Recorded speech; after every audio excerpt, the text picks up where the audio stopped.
How's it going, everybody? This is Guy Incognito Collectibles coming at you with the second annual top 50 cards graded in my collection, valued over $100. Why the screen looks the way it does right now, here are 10 of the 11 cards that dropped out of consideration for falling below $100.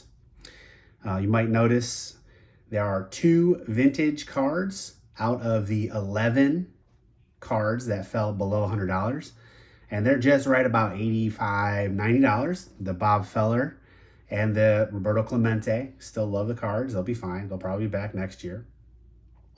And most of these cards are your ultra modern. Buster Posey's the one that's kind of scratching my head a little bit, as he was valued at about 150 last year and dropped below 100 this year. So I'm wondering what's going to go on with that. Otherwise, your ultra modern dudes there, you've got Vlad, you've got a couple Sotos on there, Devers, Trout, and a Jordan. Not pictured is my Wander Franco. I sold that. I don't want any part of him anymore. And he was actually number 11, but he has been sold. So kind of interesting to see where the market is at. Overall, I think most people would probably say this. Things were down for the year. When I look back in the snapshot of last December at this time, actually only 4 cards that I tracked actually increased in value. The rest either stayed the same or went down slightly. So this year, I've added up to 44 cards in my collection that can be counted over $100. We're gonna go count down from 44 to 100. Let me clear the screen and zoom in and we'll get started.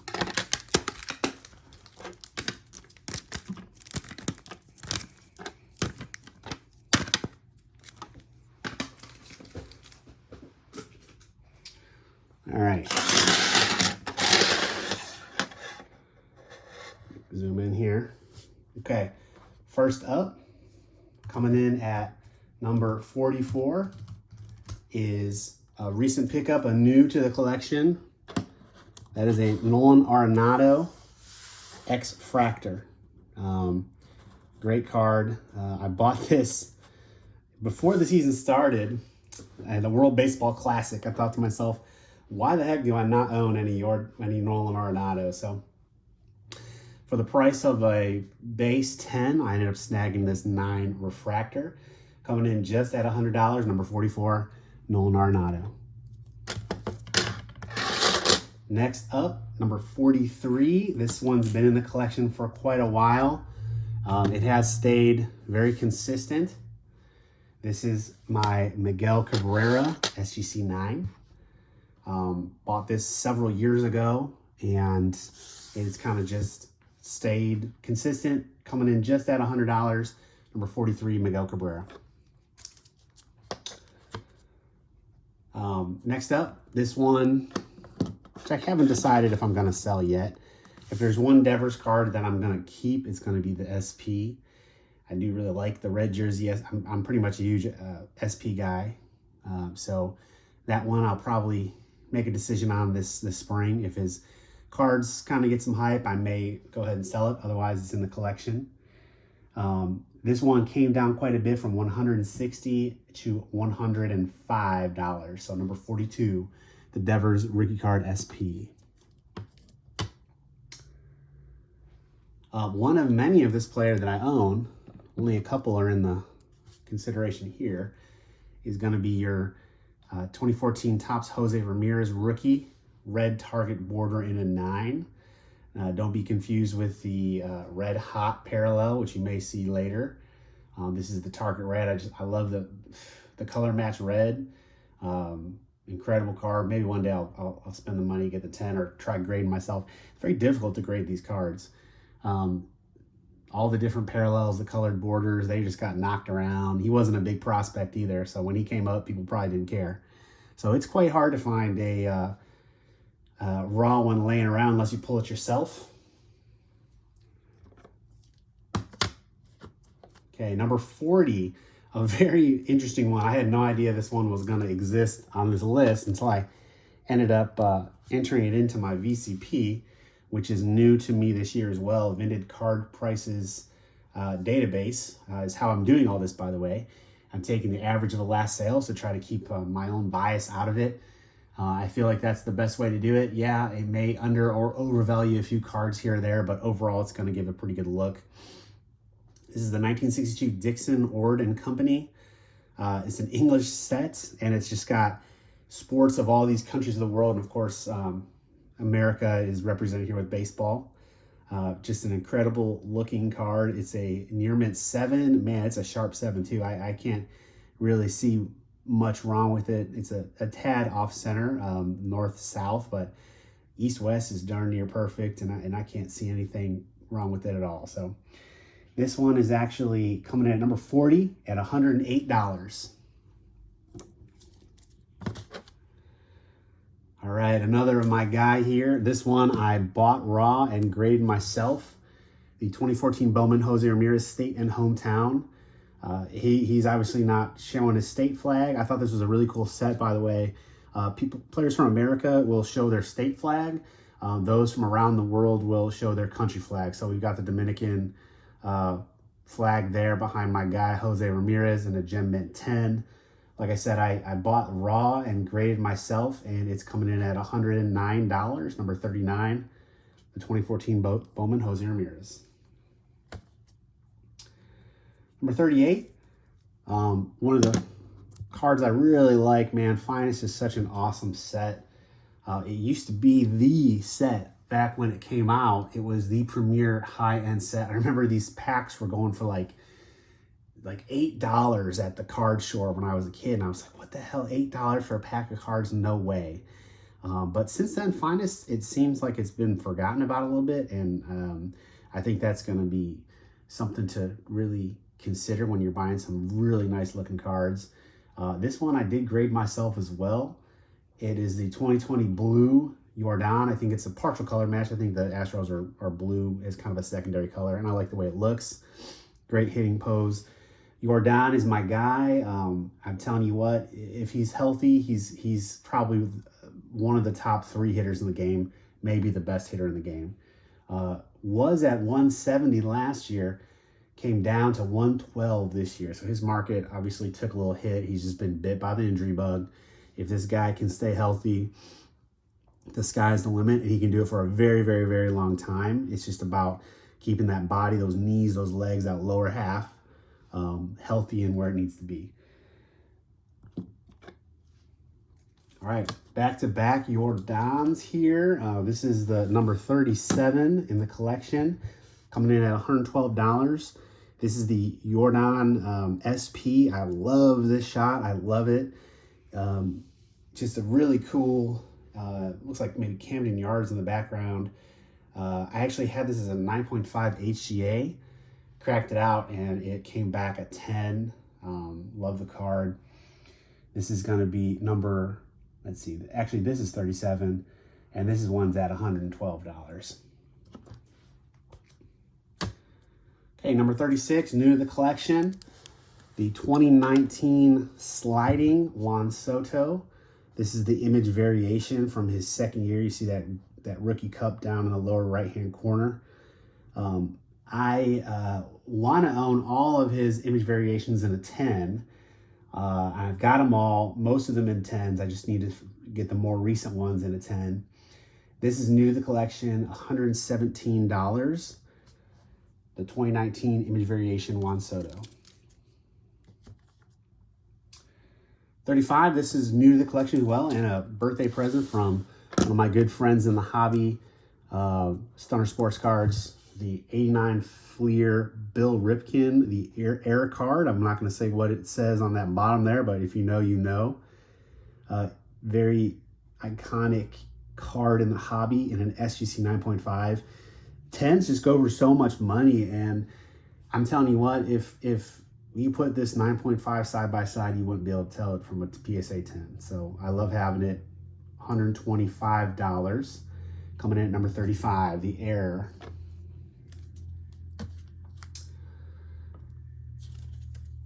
All right, Jose coming back. I do have, I think all his base in a 10 from his rookie year.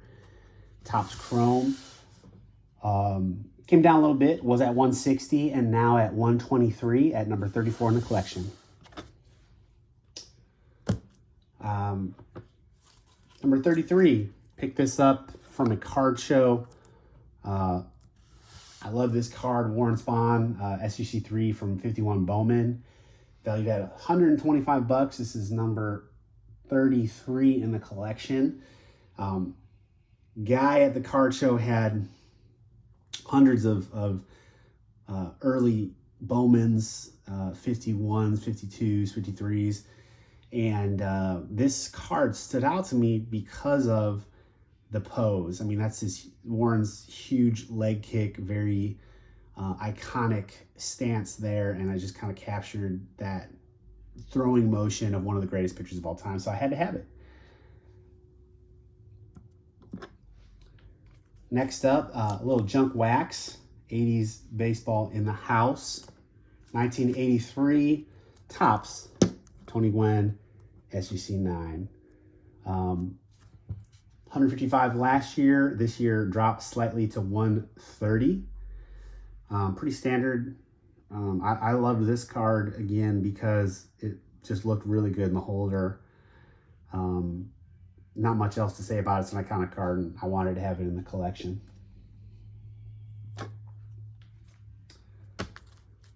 My newest card,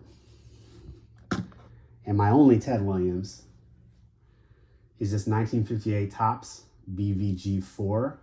This is 31 in the collection, coming in at about $140. I'm probably planning on cracking this out and subbing it to PSA. Absolutely love the card. Could not be happier.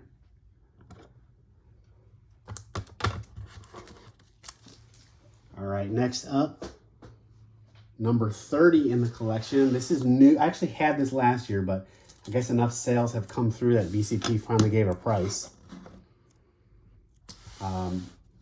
Bryce's market has stayed pretty hot, despite the injuries.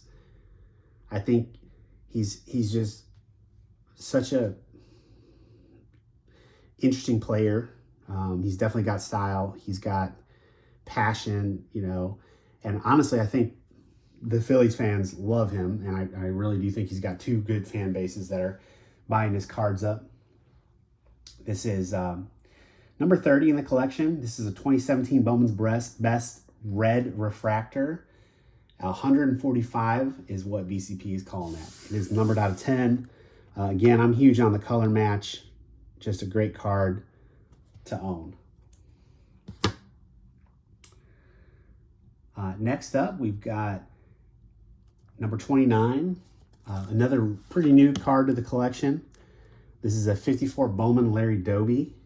This is going to be your PSA 6, coming in just about 150. I bought this card. I'm going to try to, one of my eventual goals is to get the complete Larry Doby run. And I love the 54 Bowman set because it shows so much of the stadium, old Municipal Stadium in the background. I have very early memories of going to these games at Municipal. And when I saw this card, it just looked too good. It's razor sharp, centered. I can't see a thing wrong with it. I loved it for the grade. I paid a little more than it's really worth, but I went after that eye appeal, and I don't mind it in the slightest. I'll pay an extra $15 or $20 to get the card.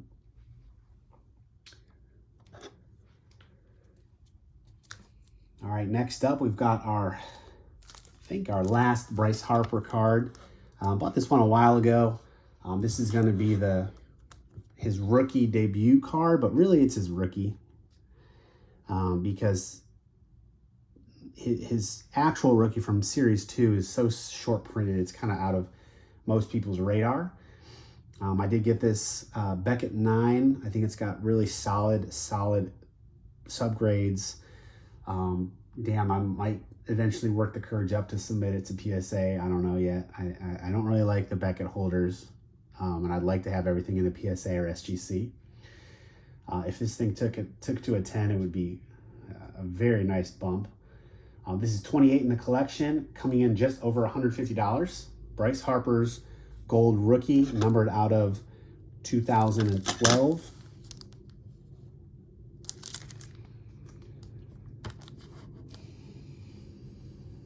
Next up, I had this card for a couple years now. This is a gift from my dad, an old Christmas gift.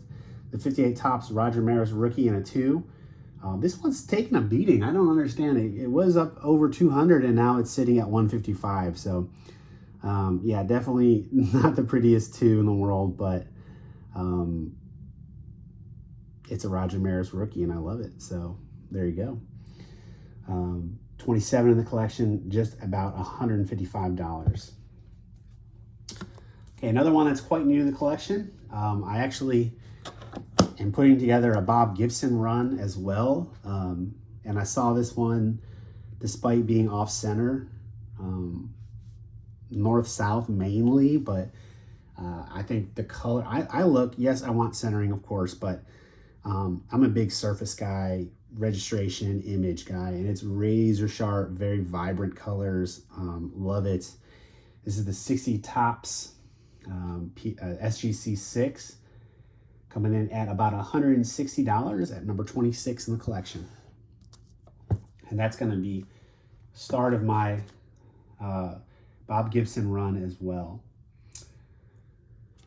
All right, one of the cards that actually increased this year, wouldn't you know, it just took a historically significant, incredible MVP season to put the 2018 refractor, can't really tell it's a refractor, there you go, I promise, Acuna in at 10. And what did I get from all that trouble? I went from $140 to $162 on this bad boy, and I'm just glad to have it in the collection. It's Acuna is just an iconic player, and I wish I had more of them, but this will have to do. So we're at, where are we here? 25 in the collection at $162, the Acuna Chrome Rookie. All right, another one of my guy is my Jose Ramirez Blue Refractor, and can't you tell I love a color match. I bought this raw and graded it myself. It's coming in at about, it stayed very even. His market is still very strong. Is still at 170 from about a year ago, right around there. I graded this myself. I think I bought it for 100 and graded it for 20, so I'm up on the card, but damn, I wanted that 10. I look at this card and I don't see a thing wrong with it. It looks gorgeous. It's perfectly centered. And oh, by the way, it's out of 199. So maybe one of these days I'll give PSA another $20 donation to grade it again. But I love the color match, and it's one of my favorite cards that I own. All right, another gift. Man, a lot of these cards are gifts from Stunner Sports Cards, my dad, and man, they give me the best cards. I'm lucky to have a friend like that, and my dad sending me stuff. But this is, you know, no real discussion needed on this bad boy. It's the card that everybody, when I was a kid, if you even sniffed this card, you were a friggin' all-star in card collecting. Probably the biggest modern baseball card there is, most iconic, not most expensive by any means, but you put this card in front of a collector and they're going to get excited. This is the Griffey Jr. PSA 9, coming in about $175. Again, this is a gift from my good friend Stunner Sports Cards. Shout out, homie. Another curious is this card that went up, and I wouldn't expect it. My guy Chubb, again, color match orange, one of my favorite cards in the collection. I bought this card 2 seasons ago, I believe, and it increased from 160 to 174. I guess it doesn't matter that his knee got cheap shotted by those shithead Steelers. People are still buying his cards. If anybody can come back, it's this guy, and man, I just want to see him play football again. This is the optic, the rated rookie, the color match orange. Again, this is one of my favorite cards that I own, and every time I bring it out, it's gonna make me excited to collect and look at cardboard. Number 22 in the collection, by the way. Okay, Junk Wax in the house again. 1980 Topps. Well, maybe not Junk Wax, kind of early for that, but 80s baseball, I should say. This one, again, took a little bit of a beating. We went from 220 to 178. I don't know why. That's just kind of, to me, it's like that's where the market's at.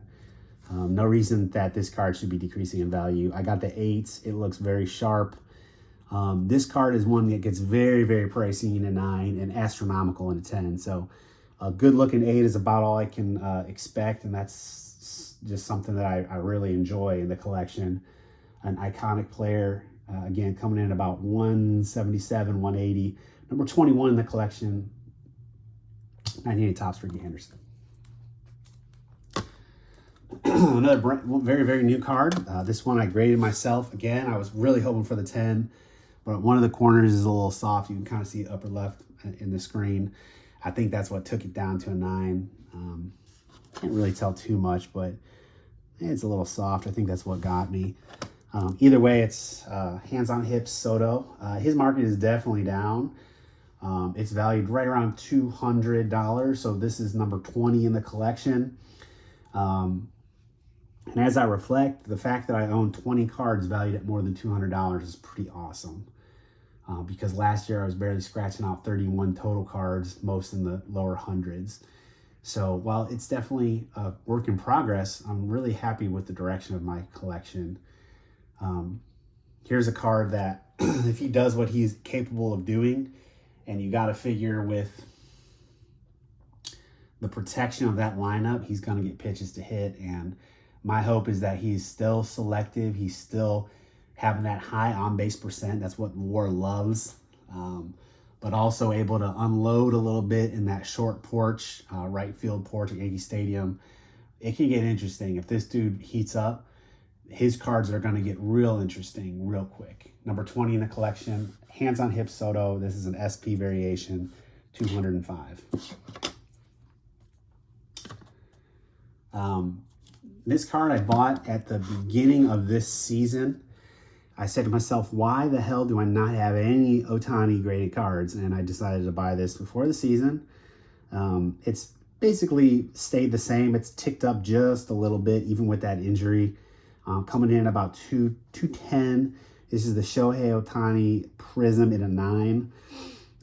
Whenever possible, I like to spend the extra little bit of money to get the Prism as opposed to the base refractor. You get pretty significantly lower pop counts. I'd have to check again, but it's usually about 20 to 30% less of a population just by spending a little bit more on the Prism, and I always go there. So this one coming in number 19 is my Ohtani Prism. It looks freaking perfect to me. Maybe I'll crack and get a 10. That would be a 4-figure card if so. Just about as polar opposite as you can get. My Hal Trosky Diamond Kings in a 6. This one I picked up relatively recently. It's valued at $215. This guy was thought of right up there with Jimmy Fox, Lou Gehrig, and the other big power hitters of the day when he was playing. And if you look at his seasons, they're very close to Gehrig at his height. The problem is his career did not last as long as it could have. If you kind of do some research, he is definitely a Cleveland legend. He did have some serious health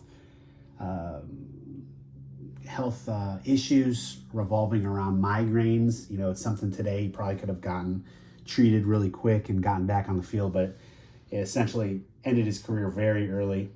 That's why you don't hear too much about him. But again, he was one of the absolute top hitters of his era when he was at his game. And this again is number 18 in the collection at $216. All right, this is another very, very iconic card. This is the 60s. You notice when I picked this up in person, it looked good all around. It's got that, you know, blue kind of ink that they all seem to have. Other than that, the surface and color looks amazing. This is number 17 in the collection, just about 220 is my Carl Yastrzemski SGC 4.5. All right, getting down to the last several cards here. Another relatively new one. This is the 48 Sport Swell Sport Thrills Bob Feller strikeout record. 48 is, a lot of people consider his rookie. Before that, he has, you know, the Gowdy big heads, but not everybody considers that one of his rookies. It's also very, very expensive. The Sport Thrills is way lower prop than his 48 Bowman. Actually, I like the way this card looks a lot better anyways. Number 16 in the collection, valued at $230, the 1948 Sport Thrills Bob Feller. Number 15, a guy that most of y'all have heard of. This is my LeBron James rookie in an 8.5. His market has taken a beating as well. We were up over 300 last year, and now we're at about 255. Bought this card because it looks damn near perfect, and I actually flipped a Julio Rodriguez that I graded myself to pay for this. So I'm into this card for like, I think I'm into this card for 50 bucks. Can't complain with that. Number 15 in the collection. Not shown because it's in my eBay vault is the Julio Rodriguez Series 2 SP. I just picked it up. It's valued at 255 bucks. I haven't decided yet what I'm going to do with that card. It's in my eBay vault, like I said. I may sell it to see where his market goes, and if I do sell it, I think the big advantage is I'm not paying sales tax or shipping costs or anything like that. It goes right from it can go right from my vault to another person's vault, or they can get it shipped to them. That's number 14. It's the Julio Rodriguez SP. Number 14. Oh, wait, that was 14. This is 13. This is my Tatis Gold. Again, his market has continued to trend down. I paid a lot more for this card than it's currently worth. It's probably my biggest loss of any card, valued at 380 last year, and it took a beating down to 260. Just injury-related season, steroids, all that stuff. It's going to be tough, but you know what? He's so dynamic. If he can just stay healthy and do what he does at the shortstop position, it can make people believers again. I'm just going to hang on to this card for ups and downs. Doesn't matter to me because I do really enjoy the card. That's number 14 in the collection, valued at $255.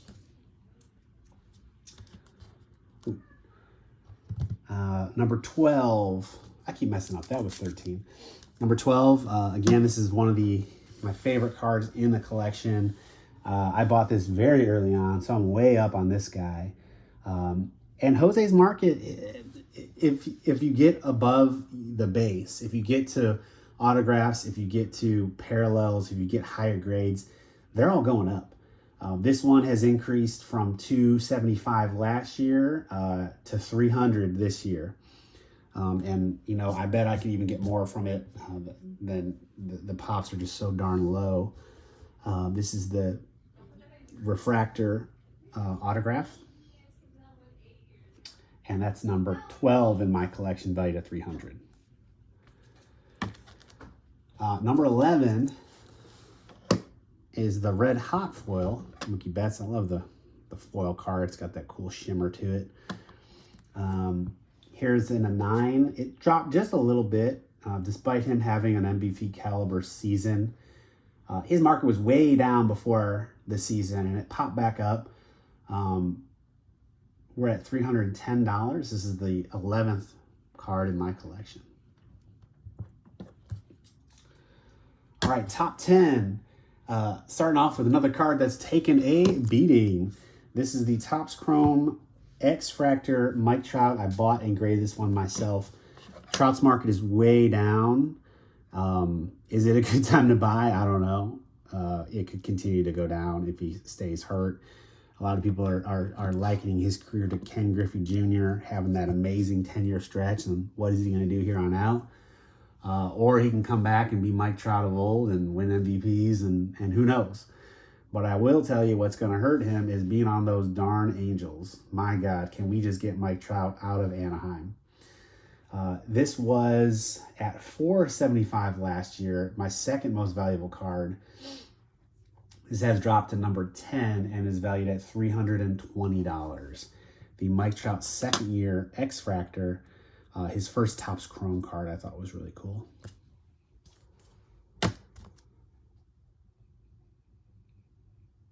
All right, next up, this is number 9 in the collection, my Soto Pink Refractor. I bought this card when I did in the peak of the hobby, so I'm down on it as well. Surprise, surprise. His market has taken a beating as well. $425 last year. Now I'm at about $330. Probably has ticked up some, but we'll see. I bought this card because he's got so few cards, rookie cards to begin with, and even fewer parallels, being that he was an update. Even the base refractor is numbered to $499. So unless you wanted to go to that, which at the time, that was an astronomical card, the one reasonable parallel you can get was the pink. And I love the way the pinks look this year. I just think they're incredible. 2018 is by far the best looking set we've had in a long time. This is number 9 in the collection, my pink Juan Soto rookie. All right, next up, a new purchase from this last year. It's my Joe Morgan rookie in a 7.5, valued at about $350. Absolutely love this card. In my eyes, the best second baseman in the history of the game. Yeah, to me, it's very high grade. I mean, a 7.5 is pretty good. So, number 8 in the collection. Number 7, my Chrome Mike Trout. For whatever reason, this card has stayed the same, $350 to $350. I don't really like this Chrome, to be honest. I think it's a very dark looking card. Unless you get the refractor, of course, that I couldn't afford. I got the Gem Mint Chrome. I bought this because I wanted a Chrome Mike Trout rookie, and this is the one I settled on. This is valued again at about $350. Number 7 in the collection. Number 6 in the collection, another gift from my dad a year ago. My only Mickey Mantle, 59 Topps PSA 3, valued at $360. This card has actually made me consider building the entire set. So with another card coming up that I'll show you. This one I bought raw and graded myself. So again, I'm way up on this one. I freaking love this card. I think the 59 Topps football design was so cool. This is in a 6, second year Jim Brown card. This is another one that's actually, this is one of the few cards and my biggest gainer. This is it in terms of total price. It was at $325 last year, and now we're sitting at $410 this year. And this is number 5 in the collection, my biggest gainer of the year, second year Jimmy Brown card.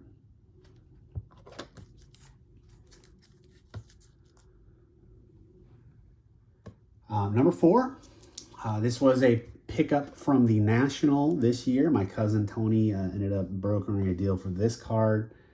I think he got me a sweet deal.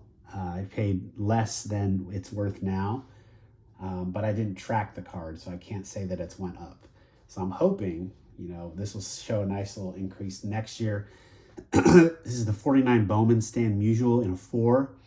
I love this card because A, I love 59 Bowman, and B, it shows that like corkscrew kind of batting stance that he was so famous for. This is valued just over $500. Love the card for sure. Again, this one is tough because of the darkness to make it look good. So first and foremost, I love the image and the color. Centering to me is fine. I don't love it or hate it. It's got some issues, but to me, it's that beautiful color that I love from this card. All right, top three. Here's a card that I have actually had for a while, but I'm including it finally because I'm not going to sell it. That's my Mbappe Red Blue Wave. Can't you tell I love color match since he's in a French jersey. My PSA 10 Mbappe, valued at about $510. And oh boy, did I have some crazy offers on this card after I bought it. And I didn't take them because I didn't want to sell for double my money, I guess. So now I'm just kind of riding it out. Who knows, with the upcoming World Cup, I could see this being a hot card again, and I'll entertain some offers. But as of right now, it's $510, number 3 in the collection. Number 2, this is my former number 1. Now I got dropped to number 2. This is my Jackie, my 54 Topps, number 10, Jackie Robinson, SGC4. We lost money on this one, surprisingly. I was valued at about $700 last year, and now we're at about $615. Maybe it could have just been some weird sales, but again, I'm up from what I paid for it for sure. And 54 Topps is just one of those sets that everybody loves, and the fact that I got a Jackie Robinson still blows my mind. Number 2 in the collection. And last but not least, the number 1 card in the collection for 2023.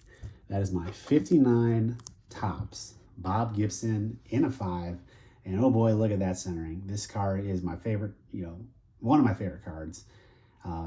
Absolutely incredible. Valued at about $675. Although with this centering, I bet I can get a lot more for it. Again, this in the mantle has kind of made me realize I should just build the 59 Topps set, which I'm currently doing.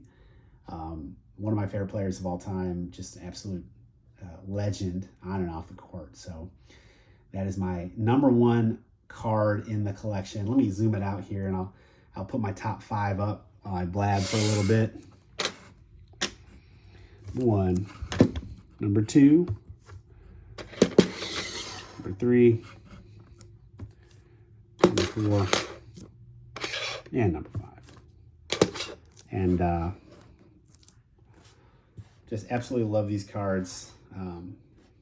Happy to see that 4 of the 5 are vintage cards, and even the next one's that mantle. So 5 of my top 6 cards are now vintage, and I think that's the smart thing to do. So my hope is that when I do this in a year from now, I really shifted my collection into a lot more vintage and a lot more Hall of Fame, just iconic cards. I'm hoping to see a nice steady increase now that I can track them from one year to the next. I've already got some plans for some bigger vintage cards I'm going to pick up to add to the list. We'll see, because it's really going to be dependent on where the economy is at, because I think these are cards that anybody in their right mind would love to have to their collection. But that's all I got for you guys. Thanks for watching, and if you're coming over from Instagram, please go ahead and give me a follow and drop a comment, and I'll follow you back and we can talk some cards. Have a great day.